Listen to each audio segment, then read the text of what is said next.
നല്ല ഭംഗിയുണ്ട്. ആണോ? എനിക്കിഷ്ടായിട്ടോ.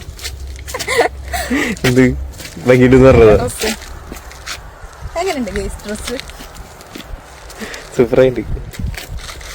ഹലോ ഗൈസ്, ഒരു സൂത്രം കാണിച്ചു തരാട്ടാ.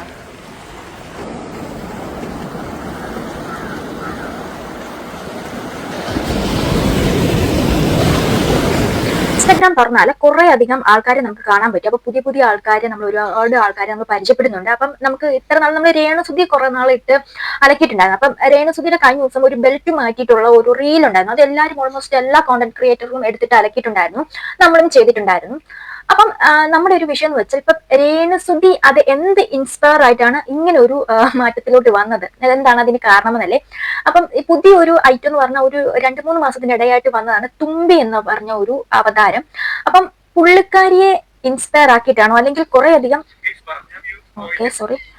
അധികം ആൾക്കാർ ഇപ്പം ഈ ഒരു ലെവലിലോട്ട് മാറിയിട്ടുണ്ട്. കാരണം എങ്ങനെയും റീച്ച് ആകണം, 10 പേരിലോട്ട് എന്റെ വീഡിയോ എത്തിക്കണം എന്ന് പറഞ്ഞിട്ട് ഡ്രസ്സിന്റെ നെക്ക് ഒന്ന് താത്തി കൊടുത്തിട്ട് അത് എക്സ്പോസ് ചെയ്ത് ക്ലീവേജ് കാണിച്ച് ഉണ്ടാക്കുന്ന ഒരുമാതിരി കോപ്രായ പ്രകടനമുണ്ട്. അപ്പം അങ്ങനെ എന്റെ ഫീൽഡിലോട്ട് എപ്പോഴും വരുന്ന ഒരാളാണ് തുമ്പിയും തുമ്പിയുടെ കസിൻ ബ്രദറും എന്നൊക്കെയാണ് പറയുന്നത്. പക്ഷെ ഇതിനകത്ത് കാട്ടിക്കൂട്ടുന്ന പരിപാടിയും അവര് ഇടുന്ന എക്സ്പ്രഷൻ ഒക്കെ കാണുമ്പോൾ നമുക്കതൊരു കസിൻ ബ്രദർ ആയിട്ട് ഒന്നും നമുക്ക് തോന്നില്ല. അപ്പം തുമ്പി എന്ന് പറഞ്ഞ ആള് സാധാരണ ഒരു പെൺകുട്ടിയായിരുന്നു, സാധാരണ നാട്ടിൻപുറത്തുകാരിയായിരുന്നു എന്നൊക്കെ ഞാൻ ഇങ്ങനെ അറിയാൻ സാധിച്ചിട്ടുണ്ടായിരുന്നു. അപ്പൊ എന്തായാലും നമുക്ക് തുമ്പിയുടെ, രേണുസുതിയുടെ ഇവരൊക്കെ കുറച്ച് എന്താണ് ഇപ്പോഴത്തെ ഈ ഇൻസ്റ്റാഗ്രാം അൽഗോരിതം പ്രൊമോട്ട് ചെയ്യുന്നത്, എന്തുകൊണ്ടാണ് ഇവർ ഈ രീതിയിലോട്ട് മാറുന്നത്, അപ്പം നിങ്ങൾക്ക് കാണാൻ വേണ്ടി കുറച്ച് അവരുടെ റീൽസ് നമുക്കൊന്ന് കണ്ടേച്ച് വരാം. ഹലോ ഹലോ, എന്തിന്റെ ഫോണില് അതേ ഒരു 3-4 ഫോട്ടോ എടുത്താലോ? ഓക്കെ, എടുക്കട്ടെ? ഒരു പോസ്റ്റ് ഇട്ടേ. ഓക്കെ, അടിപൊളി. ഓക്കെ, അടുത്തത്. ഓക്കെ, അമ്മക്ക് ചേച്ചിയില്ലേ, അമ്മയുടെ ചേച്ചിയുടെ മോള് കസിനല്ലേ? കസിനാണ് എന്റെ. നെഗറ്റീവ് പറട്ടെ, അവര് ട്രോളട്ടെ, അവര് കമന്റ് അടിക്കട്ടെ, നിങ്ങൾക്ക് നല്ലതാ. നിങ്ങൾ അങ്ങനെ സോഷ്യൽ മീഡിയ അങ്ങനെ കത്തട്ടെ, കുഴപ്പമില്ലാന്ന്. തെറി വിളിക്കട്ടെ, ഞങ്ങളല്ലേ തെറി വിളിക്കണേ, ഞങ്ങളത് കേട്ടോ. എത്ര പ്രപ്പോസൽ വരാറില്ലേ? പ്രപ്പോസൽ ഐ ലവ് യു അങ്ങനത്തെ കേസുകളൊന്നും വരാറില്ലേ? കാരണം എന്താ വെച്ചാൽ ഓൾറെഡി എല്ലാവരും വിചാര ഹസ്ബൻഡ് ആണ്, അപ്പൊ അങ്ങനെ വരില്ലേ? ഇവിടെ ഇങ്ങനെയായിരുന്നു ബായ്, ഇവിടെ ഇങ്ങനെയൊക്കെ നടക്കുള്ളൂ. ഇതൊക്കെ കണ്ടിട്ട് നിങ്ങൾക്ക് എന്തെങ്കിലും തോന്നിയിട്ടുണ്ടോ? ആദ്യമേ ഈ പുള്ളി വന്നിരുന്നത് അമ്മാവൻ സെറ്റപ്പാണ്, എന്റെ മാമനാണ് എന്നൊക്കെ പറഞ്ഞാണ്.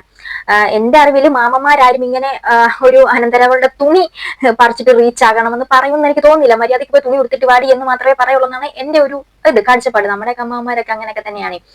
അപ്പം ഇതെന്ന് പറഞ്ഞാല് വളരെ വളരെ എന്ന് പറഞ്ഞാല് ഇത് മുതലെടുക്കുന്ന പോലെ ഈ കൊച്ചിനെ ഇങ്ങനെ എക്സ്പോസ് ആക്കി കാണിച്ചുകൊണ്ട് ഇതിനകത്ത് റീച്ച് വാങ്ങി ഇങ്ങനെ മുതലെടുത്തിട്ട് കുറെ അധികം ഇന്റർവ്യൂസും കാര്യങ്ങളും പിന്നെന്താണ് ഷോപ്പ് ഉദ്ഘാടനം കാര്യങ്ങളൊക്കെ വരുന്നുണ്ട്. അപ്പൊ ഈ കൊച്ച് ഓരോ തവണ വരുമ്പോൾ ഉള്ള ഡ്രസ്സിംഗ് രീതിയാണ് അവിടെ ഹൈലൈറ്റ് ആയിട്ട് നിൽക്കുന്നത്. ഇപ്പൊ എല്ലാവരും എന്താണ് ഒരു ക്യാമറയും തൂക്കി കുറെ ഓൺലൈൻ മീഡിയക്കാർ പോകുന്നുണ്ടല്ലോ, വളരെ നല്ല കാര്യം തന്നെ, അവരെ ഞാൻ നിരുത്സാഹപ്പെടുത്തുന്നില്ല. കാരണം എന്താ വെച്ചിട്ടുണ്ടെങ്കിൽ അവരുള്ളതാണ് നമ്മൾ ഇങ്ങനെയൊക്കെ കാര്യങ്ങളും ഇങ്ങനെയുള്ള അവതാരങ്ങളൊക്കെ ഉണ്ടെന്ന് അറിയുന്നതും നമ്മൾ ഇതുപോലെ എടുത്തിട്ട് വെച്ചിട്ട് വാരി അടക്കാൻ നമുക്കൊരു കോണ്ടന്റ് ആകുന്നതും ഇവരൊക്കെ ഉള്ളതുകൊണ്ടാണ്. അതുകൊണ്ട് ഞാൻ അവരെ ഒന്നും കുറ്റം പറഞ്ഞൊന്നുമല്ല. അപ്പൊ എന്താന്ന് വെച്ചാൽ ഈ കുട്ടികളുടെ റീച്ചിന് വേണ്ടിയിട്ട് എങ്ങോട്ടാണ് പോകുന്നത്? നാളെ ഒരു തുണി ഇല്ലാണ്ട് നിൽക്കാനും കുഴപ്പമില്ല എന്നുള്ള ഒരു ഇതാണോ എനിക്ക് തോന്നില്ല. പിന്നെ ഇതിന്റെ ഒരു അമ്മാവൻ സ്റ്റൈൽ സെറ്റപ്പ് എന്ന് പറയുമ്പോൾ പുന്നാര മോനെ എന്തുവാ നിന്നോടൊക്കെ പറയേണ്ടത്? അപ്പൊ ഇവരോട് എന്താണ് നിങ്ങൾക്ക് തോന്നുന്നത് വെച്ചാൽ തീർച്ചയായിട്ടും കമന്റ് ചെയ്യണം കേട്ടോ. പിന്നെ ഇവരെ ഫാമിലി ബാക്ക്ഗ്രൗണ്ട് ഒക്കെ പറഞ്ഞുകൊണ്ട് ഇവർ അമ്മാവനാണോ അല്ലയോ എന്നൊക്കെ ഒരു ചർച്ചയൊക്കെ ഒരു നാൾ വന്നിരുന്നു. അപ്പം ഒരു ചാനലില് ഞാൻ ഇങ്ങനെ കാണാൻ ഇടയിട്ടുണ്ടായിരുന്നു ഇവന്റെ കാര്യങ്ങളും ഈ തുമ്പിയുടെ ഡീറ്റെയിൽസും ഒക്കെ പറഞ്ഞൊരു കാര്യങ്ങളൊക്കെ വന്നിട്ടുണ്ടായിരുന്നു. അപ്പൊ എന്തായാലും എനിക്ക് കിട്ടുവാണെങ്കിൽ ഞാൻ അതിവിടെ ഇൻക്ലൂഡ് ചെയ്യും. മുക്കാ ഭാഗം കള്ളമാണ്. ഈ വിഷ്ണു എന്ന് പറയുന്ന ആള് എനിക്ക് തോന്നുന്നു, എനിക്ക് അറിഞ്ഞെടുത്ത് വെച്ച് തോന്നുന്നു അവളെ വെച്ച് ക്യാഷ് ഉണ്ടാക്കണതാണ്. ആ കുട്ടിക്ക് അത്രയും പക്വതയും കാര്യങ്ങളൊന്നും ഇല്ല. ഒരു 16 വയസ്സുള്ള കുട്ടിക്ക് അല്ലെങ്കിൽ ഒരു 17 വയസ്സുള്ള കുട്ടികളുടെ പക്വത ആ കുട്ടിക്ക് ഉണ്ടാവുള്ളൂ. ഇവള് ഈ ഫെയിമൊക്കെ കിട്ടുമ്പോഴത്തേന് അത് കുറച്ച് നല്ലതാണ്, അതിന്റെ ആഫ്റ്റർ എഫക്റ്റ് ഒന്നും ചിന്തിക്കാതാണെന്ന് തോന്നുന്നു ഈ കുട്ടി ഇമാതിരി പരിപാടിക്കൊക്കെ പോകുന്നുള്ളത്. 16-17 വയസ്സേ ഉള്ളൂ. എനിക്ക് തോന്നുന്നു ഇപ്പോൾ +2 പഠിക്കേണ്ട ഏജാണ് ആ കുട്ടിക്ക്. പിന്നെ ആ കുട്ടീനെ ഒന്നിച്ച് നടക്കുന്ന അമ്മ എന്ന് പറയണില്ലേ, അത് ആ കുട്ടീൻ്റെ അമ്മയല്ല, ആ കുട്ടീൻ്റെ അമ്മേൻ്റെ പേര് മിനി എന്നാണ്. ആള് ഓൾറെഡി മാരീഡാണ്, ഒരു കുട്ടിയുണ്ട്. മാരി ചെയ്തിട്ടുള്ളത് ഈ ഷിംനയുടെ അമ്മയുടെ കസിനെയാണ്. അതായത് തുമ്പിയുടെ അമ്മയുടെ അച്ഛൻ്റെ പെങ്ങളുടെ മോള് ചിന്നു എന്നാണ് പേര്, പ്രതീക്ഷ അങ്ങനെ എന്തോണ് ശരിക്കും നീങ്ങും. അപ്പോൾ അവരാണ് കല്യാണം കഴിച്ചിട്ടുള്ളത്. അതിലൊരു കുട്ടിയുണ്ട്, ഒരു പെൺകുട്ടിയുണ്ട്. ഈ വിഷ്ണു എന്ന് പറഞ്ഞ ആളുടെ ശരിക്കും വീട് എന്ന് പറയുന്നത് തൃശ്ശൂരാണ്. അവരെന്നിട്ട് കാസർഗോഡേക്ക് വന്നിട്ടൊരു മൊബൈൽ ഷോപ്പ് എന്തോ ഉണ്ടായിരുന്നത്. അപ്പോൾ അവിടെ നിന്നാണ് ഈ ചിന്നു എന്ന് പറഞ്ഞ കുട്ടീനെ ലവ് ചെയ്തിട്ട് മാരേജ് ചെയ്യുന്നത്. വിഷ്ണുവിൻ്റെ വൈഫ് എന്ന് പറഞ്ഞാൽ ചിന്നു എന്ന് പറഞ്ഞ കുട്ടി ഇപ്പോൾ തുമ്പിയുടെ വീഡിയോസിലൊക്കെ ഉണ്ട്. വീഡിയോസിലൊക്കെ ഉള്ള ഒരു കുട്ടി തന്നെയാണ്. അവരെല്ലാവരും ഇപ്പോൾ ഒന്നിച്ചാണെന്ന് തോന്നുന്നു. ഈ തുമ്പിയും തുമ്പിയുടെ അമ്മയും ഈ ചിന്നു എന്ന് പറഞ്ഞ കുട്ടിയും വിഷ്ണു എല്ലാവരും ഒന്നിച്ചാണ് താമസിക്കണമെന്നാണ് തോന്നുന്നത്. ഇതൊക്കെയാണ് നാട്ടുകാർ പറയുന്നത്. ഇതിലെന്തെങ്കിലും സത്യാവസ്ഥ ഉണ്ടോ എന്ന് ചോദിച്ചാൽ ഞാൻ എനിക്ക് തോന്നിയൊരു കാര്യം പറയാം. അപ്പൊ എനിക്ക് തോന്നിയൊരു കാര്യം പറയുന്ന മുമ്പ് ഞാൻ ഇവർ ഒരു എന്താണ് യൂട്യൂബിനകത്ത് കുറച്ച് വീഡിയോസും കാര്യങ്ങളും വന്നിട്ടുണ്ടായിരുന്നു. അതൊന്നും നിങ്ങളൊന്ന് പ്ലേ ചെയ്ത് കാണിക്കാം കേട്ടോ. എന്നിട്ട് ഞാൻ അഭിപ്രായം പറയാം. ഹലോ ഗീസ്, എല്ലാവർക്കും നമസ്കാരം. പുതിയൊരു വീഡിയോയിലേക്ക് എല്ലാവർക്കും സ്വാഗതം. അപ്പൊ ഗീസ്, കുറെ ആൾക്കാരായി പറയണേ ലോങ് വീഡിയോ എന്താ മുന്നത്തെ പോലെ ചെയ്യാത്തേന്ന്. ഇപ്പോന്ന് വെച്ച് കഴിഞ്ഞാല് ഭയങ്കര തിരക്കൊക്കെ ആയിട്ട് സമയം കിട്ടണില്ല. അതാണ് മെയിൻ കാര്യം. പിന്നെ ട്രക്കിങ് പോവാനും ഒന്നും ടൈം കറക്റ്റ് ആയിട്ട് കിട്ടണില്ല.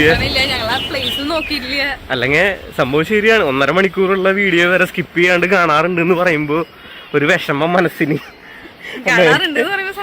പിന്നെന്ന് വെച്ച് കഴിഞ്ഞാൽ അന്ന് കുറച്ച് പ്രശ്നങ്ങളൊക്കെ വന്നിട്ട് കുറെ വീഡിയോസ് ഒക്കെ ഡിലീറ്റ് ചെയ്തില്ലേ. അപ്പൊ അങ്ങനെ ഒരു ഇത് പോയി. ഇനിയിപ്പോ വീണ്ടും ലോങ് വീഡിയോ തുടങ്ങാം എന്നാ നിന്റെ അഭിപ്രായം? ഇപ്പൊ ഞങ്ങള് ബീച്ചിൽ വന്നേക്കാണ്. എന്റെ പൊന്നെ അടിപൊളി. എനിക്കിതെല്ലാം കൂടെ കണ്ടിട്ട് എന്താണെന്ന് തോന്നാറ്, എനിക്കിതൊരു കസിൻ ബ്രദർ സിസ്റ്റർ ബോണ്ട് ആയിട്ടൊന്നും എനിക്ക് തോന്നിയത്. എനിക്ക് തോന്നിയത് ഇവരൊരു കപ്പിൾസ് ലെവലാണെന്നാണ് എനിക്ക് തോന്നുന്നത്. കാരണം കപ്പിൾസ് എങ്ങനെയാണ് അതുപോലെ തന്നെയാണ് ഇവരുടെ പെരുമാറ്റവും ഇവരുടെ ഓരോരോ ക്വസ്റ്റ്യൻസ് വരുമ്പോൾ ഇവരുടെ ഒരു ആറ്റിറ്റ്യൂഡും എല്ലാം എനിക്ക് അങ്ങനെയാണ് തോന്നുന്നത്. അപ്പം ഇനി എന്റെ കുഴപ്പമാണോ? ഓൾമോസ്റ്റ് വരുന്ന കമന്റ്സും കാര്യങ്ങളും ഒക്കെ ഇങ്ങനെയൊക്കെ തന്നെയാണ്. ഇവൻ കല്യാണം കഴിച്ചാണ്, അത്യാവശ്യം ഏജ്ഡ് ആണ്, പിന്നെ ഒരു കുട്ടിയുണ്ട് എന്നൊക്കെ ഉണ്ട്. ആ കൊച്ച് ഏതാണ്ട് പ്രായം കുറഞ്ഞൊരു കുട്ടിയാണ്. പക്ഷെ ഇവൻ നമുക്ക് നന്നായിട്ട് ഇവൻ മാക്സിമം മുതലെടുക്കുകയാണ്. അവന് ആ കൊച്ചിനെ നന്നായിട്ട് മുതലെടുക്കുകയാണെന്ന് മനസ്സിലായി. പിന്നെ അവരുടെ ഇഷ്ടം നമുക്കൊന്നും പറയാനില്ല. പക്ഷെ സോഷ്യൽ മീഡിയയിൽ ഇങ്ങനെയൊക്കെയാണ് നടക്കുന്നത് കാര്യങ്ങൾ. അപ്പം കുറച്ച് ഇറക്കം കുറഞ്ഞ ഡ്രസ്സും അല്ലെങ്കിൽ നെക്ക് കുറഞ്ഞ ഡ്രസ്സൊക്കെ ഉണ്ടെങ്കിൽ നമുക്ക് വൈറലാകാൻ വളരെ എളുപ്പമാണ്. അതെടുത്തിട്ട് ഒരു റൈഡിന് പോകുന്ന വീഡിയോ, ഇവരുടെ തുടക്കം തന്നെ അങ്ങനെയാണ്, ഒരു റൈഡിന് പോകുന്ന ഒരു സെറ്റപ്പിലാണ് തുടങ്ങുന്നത്. ഇപ്പം എവിടെ എടുത്ത് നിൽക്കുന്നു അല്ലേ. അപ്പൊ മാനം വിൽക്കാൻ ഉളുപ്പില്ലായ്മ ഉണ്ടെങ്കിൽ തീർച്ചയായിട്ടും നിങ്ങൾക്ക് പെട്ടെന്ന് 1-2 ദിവസത്തിനുള്ളിൽ നിങ്ങൾക്ക് റീച്ച് ആകാമെന്നാണ് എനിക്ക് ഇതിനകത്തൊന്നും പ്രത്യേകിച്ച് മനസ്സിലായ കാര്യങ്ങൾ. അഭിമാനമില്ലാത്തവർക്കും ഉളുപ്പില്ലാത്തവർക്കും ഇങ്ങനെയൊക്കെ ആക്കാം. അപ്പം ഇത് ഇങ്ങനെ സ്ഥിരമായിട്ട് എന്റെ ഫീൽഡിലോട്ട് ഇങ്ങനെ വരുമ്പോഴത്തേക്ക് എനിക്ക് 10 പറയണമെന്ന് തോന്നി. അതുകൊണ്ടാണ് ഞാൻ പറഞ്ഞത്. കാരണം ഈ കൊച്ച് ഒരു കാലത്തും നല്ല രീതിയിൽ ഡ്രസ്സിങ് ചെയ്തിട്ട് വരുന്ന ഒന്നും ഞാൻ കണ്ടില്ല. കഴിഞ്ഞ ദിവസം തന്നെ അമ്പലത്തിൽ പോയിട്ട് വരുന്ന എന്നുള്ള രീതിയിൽ വരുന്ന കണ്ടിട്ടുണ്ടായിരുന്നു. അമ്പലത്തിൽ പോകുമ്പോഴും ഒന്നും മാന്യമര്യാദയ്ക്ക് പോയിക്കൂടെ എന്നാണ് എനിക്ക് ചോദിക്കാനുള്ളത്. അപ്പൊ ആ ഡ്രസ്സിങ് നമുക്ക് കുറ്റം പറയാൻ പറ്റത്തില്ല, അവരുടെ ഇഷ്ടമാണ്. പക്ഷെ ഇത് അതൊക്കെ ദാരിദ്ര്യം തീർക്കുന്ന പോലത്തെ ഒരു രീതിയായി പോയെന്ന് എനിക്ക് തോന്നുന്നു. നിങ്ങൾക്ക് തന്നെ തോന്നുന്നുണ്ടോ എന്ന് ചോദിച്ചാൽ തീർച്ചയായിട്ടും കമന്റ് ചെയ്യുക. അടുത്തൊരു വീഡിയോ ആയിട്ട് വീണ്ടും കാണുന്നവരെ ശ്രദ്ധിക്കുക. ബൈ.